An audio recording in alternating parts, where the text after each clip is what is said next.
Hello everybody, this is Make It Better, and today we're doing what if deku was the swordsman part 16B. I did not know until I re-watched mine, the last video, that I said 15. Sorry about that. Um, this one is for the extra pieces for for the whole month because it was bothering me for so much that I think I'll have to do it again. Also, this is not actually the this week or the next video of a week. So you'll be expecting another one somewhat important to somewhat. I really don't remember. Sorry, I'm just. Let's just get into the video. So the 2 weeks have passed, and well, let me explain. Mr. Aizawa has been up in the on the third. He's enjoying the sights mostly and watching the kids.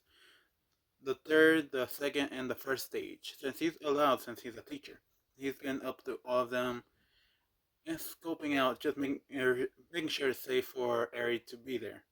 And when he finally done that, he just relaxed in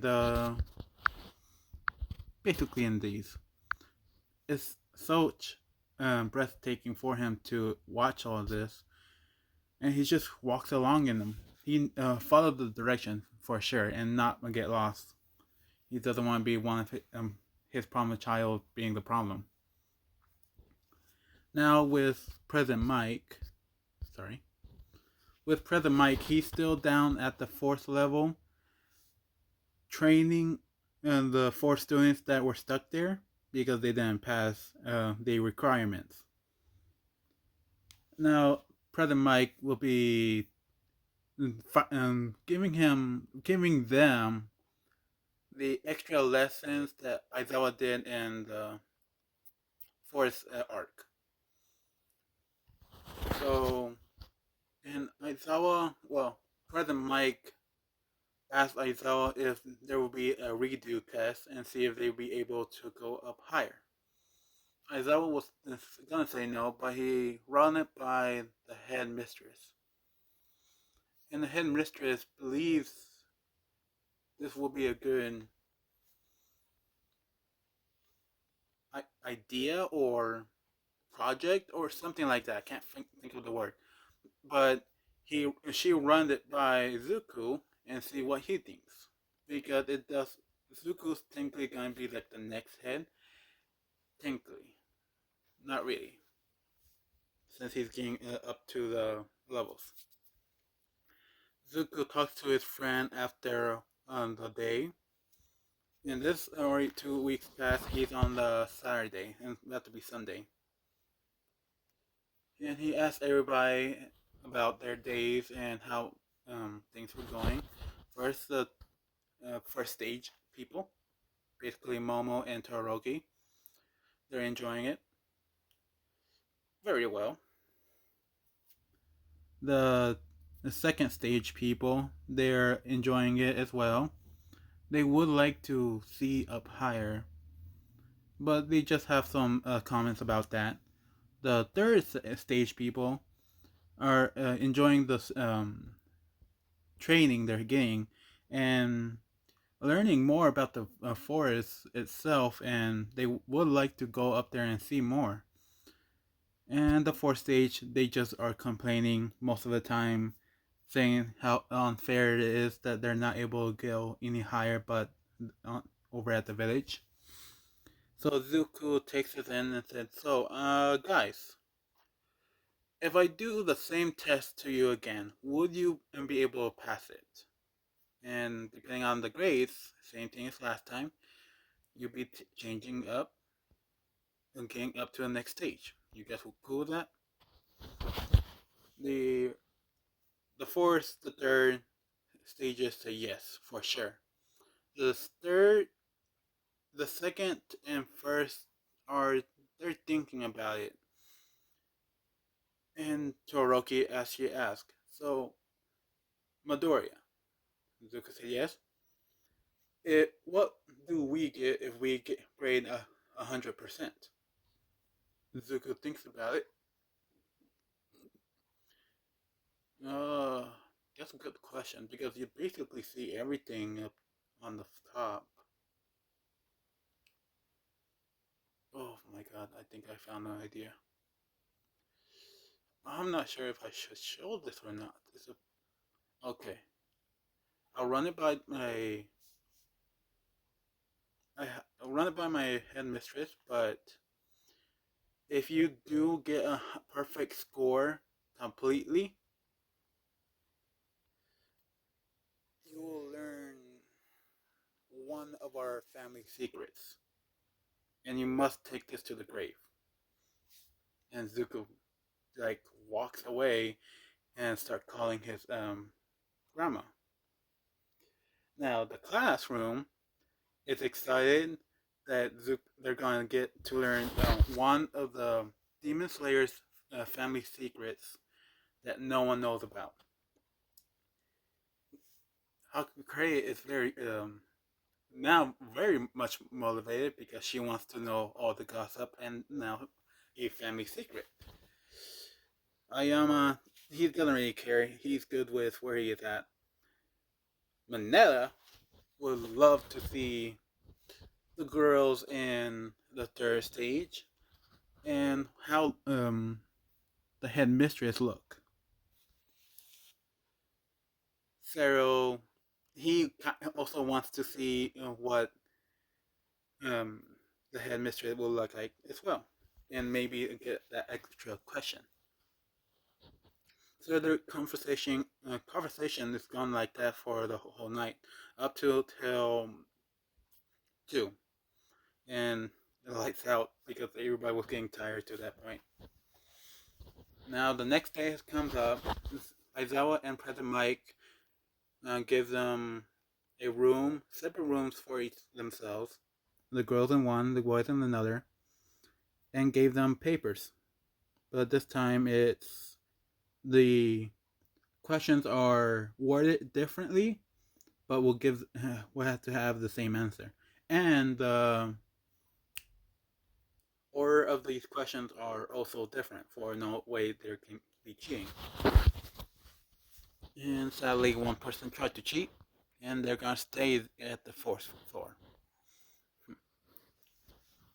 Now, Zuko did get confirmation that whoever gets the perfect score will learn one secret of his.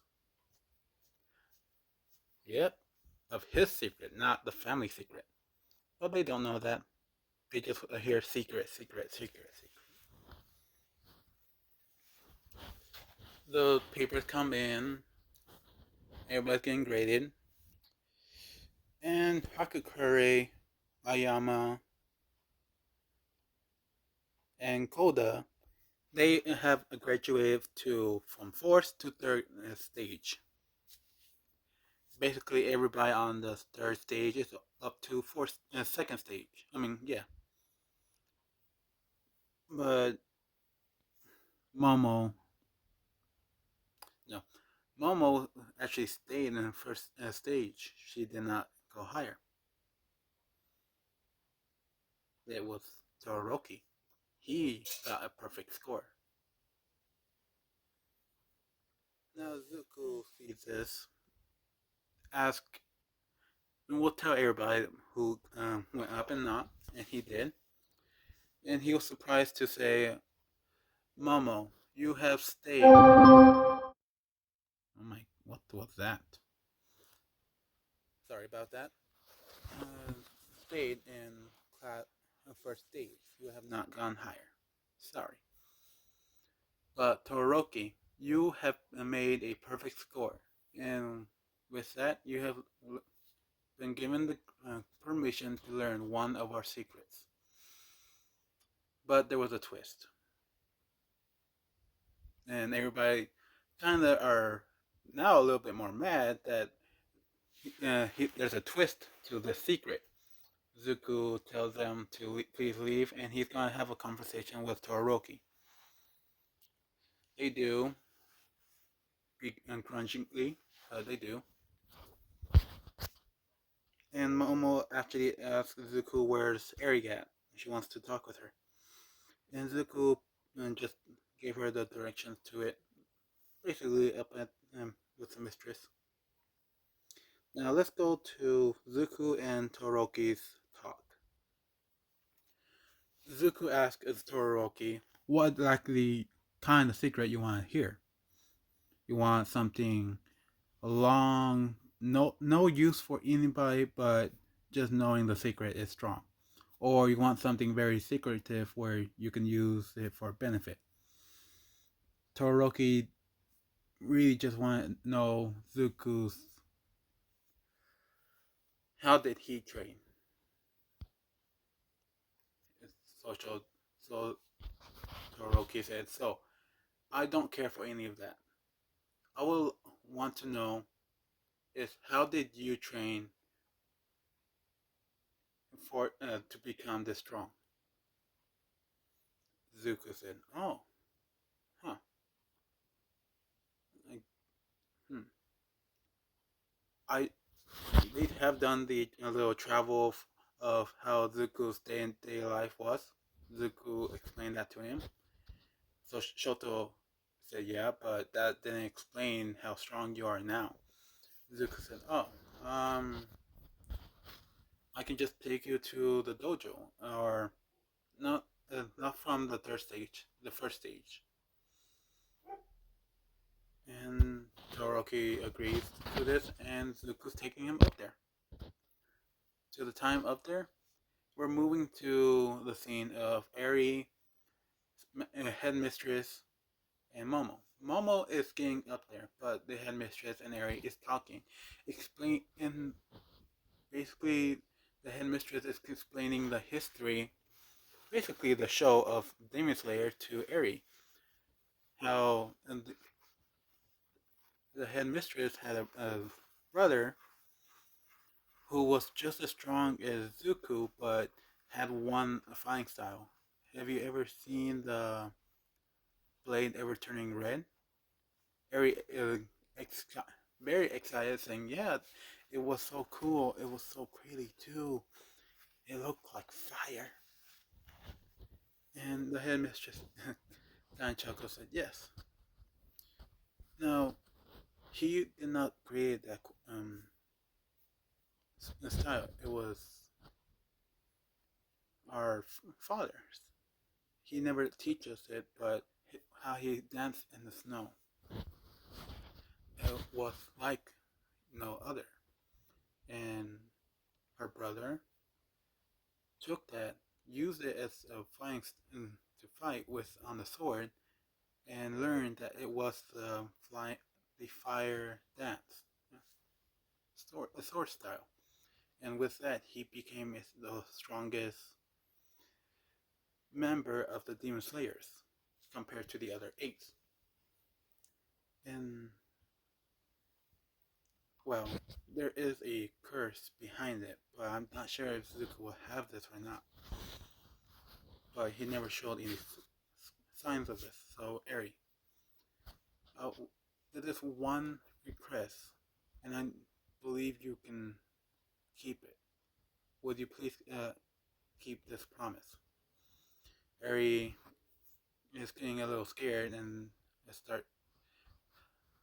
I I promise. I on what? And she looks up at headmistress' eyes, and headmistress tells her, "If it ever happens, must look for Zuko's scar. It will show a bright red scarring on his face somewhere around there. If it ever shows up, please inform me. And or if it ever grows, I would like you to use your quirk on him." Eri, she doesn't know what to do at this point. She just stands there in shock, not knowing what to say.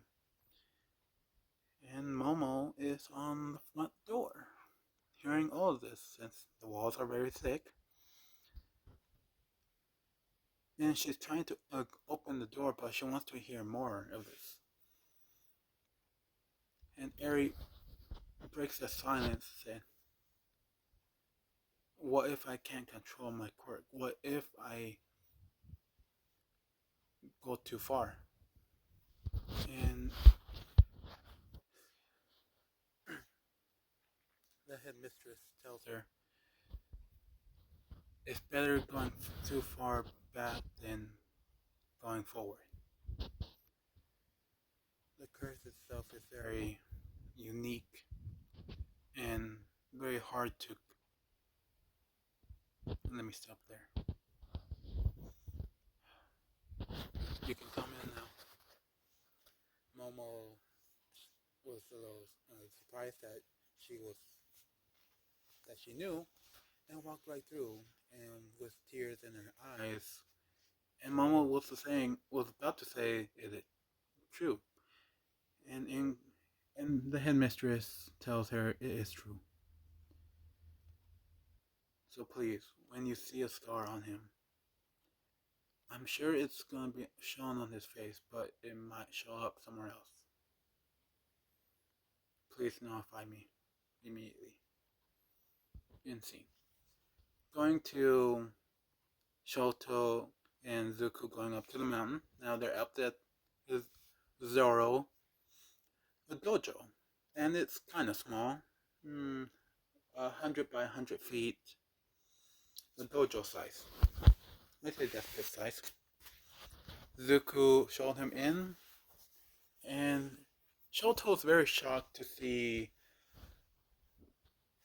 burns marks everywhere in the dojo. Like it wasn't kept well at all. It looked like it got shocked by lightning, and he's seeing some water marks showing in one corner of a building, and seeing burns everywhere on the floor, cuts on the ceiling, floor, walls, windows. And Shoto just looks at Zuko, and Zuko is taking off his shirt. Sho is asking what he's doing, and Zuko said, "Just turn around." And Shoto said, "Okay," and he does. After Zuko takes off his shirt, he also takes off his pants. He's wearing shorts. For you people that likes the shippers, whatever. But Zuko asks him to turn around. Shoto does, and Zuko said, "Now, not only I put my body through hellish training. I chose this. I do not know your past, but I believe you did not choose to be like this. Am I correct?" Toroki tried to say no, but he says yes. But why are there so many scars? Zuko was about to answer, but he was interrupted by Zoro. And Zoro walks in with a bottle of something, sake, and said to the two kids, "My training is very difficult to handle. Only I could only remember three students of mine in the past, only going halfway on my training before they gave up, before their demise. I have explained Zuko this time and time again. Every time he breaks a bone, every time he bent his arm to a wrong angle, every time he dislocates an arm or shoulder, a leg, he just kept on going. So I gave up. I trained him as strong, as much as I was trained, sometimes over it. But the end result is the man that you see right in front of you. A man told to be being the worstest man in the world with no quirk, became or will become the next number one hero. Zuko said thank you, master, and put his clothes back on. And Shoto now out out of this whole series now finally respects Zuko for being quirkless and powerful at the same time. So everybody's now the week has gone by, and well, some things are going on, and that's basically the ships. Well, since well, the only person that's not going to go any further on their training, but how it is in canon, he's going to stay that strong. Manila will stay that strong, but be a little smarter. Now, in the third stage, Araka has gone stronger, more able to control her quirk, where she doesn't get sick as often. Ida can go as fast as Cerebral Burst without using Cerebral Burst. Suyu is learning other fighting styles of the. What other fighting styles are there? The I'm gonna say dragon style. It's she is smart enough and I believe strong enough to learn the crane, the tiger, the monkey, and the praying mantis fighting styles and put it into her mixture. Mina is getting used to her quirk and being more of an electric, having a slide onto her quirk a little better. Ayama is getting better with his stomach aches because, well, one of the students there, well, he kind of makes people feel pain in areas they don't like having pain at all. Some people hate it at the back of their ear having the most pain. So Ayama just asked him to put use his quirk on him, and he does. And Ayama is getting more used to the pain where he can actually stand up, use his quirk. It still happens. It still happens. Same amount of pain, but Ayama is getting used to it, where he doesn't flinch. Sato, he and the master of the dojo told him to eat less and use more muscle, where his body will use every single gram of the sugar to the very one particle of it is the full potential of it of the sugar. So he doesn't have to stuff his face of sugar to get stronger and stronger. He has to force it with that one small piece. Koda is now able to talk louder, but not too loud. Kirishima unlocked his unbreakable mode in last 5 minutes. Denki is now to he's now able to shoot electric bolts from his hand without his support item. Hajuro Ojuro, he's able to use monkey style and his karate style together, and it's a very deadly force. Todoroki is now able to not make big um, stadium-sized icebergs and cover everywhere. Now he's able to control it to a smaller point and going around his friends or trees and getting the villain. Tokoyami, he stayed down lower on the third areas, the third stage, and learned some fighting style, and it was a crane style, and also tiger style. Cero basically just got more fluent with his movements when he's swinging from tree to tree. Jiro is now fighting along with her being using her quirk. So she's not just standing there and listening. She's standing there. She's more moving around, being hard to get hit, and having her earphone jacks going everywhere for whatever reason. I can't say his name. It's hard for me. I'm going in like a row.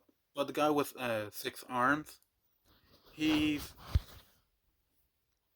made more proficient and he became more comfortable of showing his mouth, his face to his classmates, but not anybody else. He just got out of the little shell he had. Momo was basically just making material for the headmistress. When she learned, when the headmistress learned that Momo was able to create titanium or tungsten, it, but take a lot of meals. She just was so happy about this. She doesn't have to go pick it up herself because she's probably the only one in the mountains that can hold them up for the swords. But the vibranium, it's impossible to find the correct components for it, but she will find it sooner or later. Zuko was basically just watching everybody and taking care of their needs and or wants for his clan. And he was mostly watching Eri and showing her around the place. Bakugo has gone more precise. Not like the AP shot, but more his palms are getting smaller and smaller, where it's almost touching each other. But it made the explosion 10 times stronger, no, 5 times stronger, and more precise. And Invisible Girl is now hearing. She's picking, learned from Zuko and some other people that had good hearing. That she learned that it wasn't just a quirk thing; it was actually listening to your gut, and what you hear is basically the truth. So she's hiding even better than before. And at the end of the month, everybody started leaving and going back to school. Eri was told that she is not going to be staying there for the whole time. She'll be there for 6 months, and with Aizawa was 6 months, but intertwining in comic in different ways. More like Eri will be there for a month. Aizawa will be taking her to school and teaching her some stuff of the sites of the city, for she get more comfortable with a crowded place. So Ari's like going back over there for about a week, and she's going back for a month. Going and ongoing, where she'd get used to the everybody basically. And I believe this will be the end. Remember, you have to comment on my last video, part 16A, if you want to watch another part of the series. And this will be more in depth with it. It's about the movie of them going to the island and taking care of the place. I'll find a way to do it correctly, but this is how I'm doing it. And I think that will be it. Thank you for listening. Have a nice day. And my next video will come up. Bye.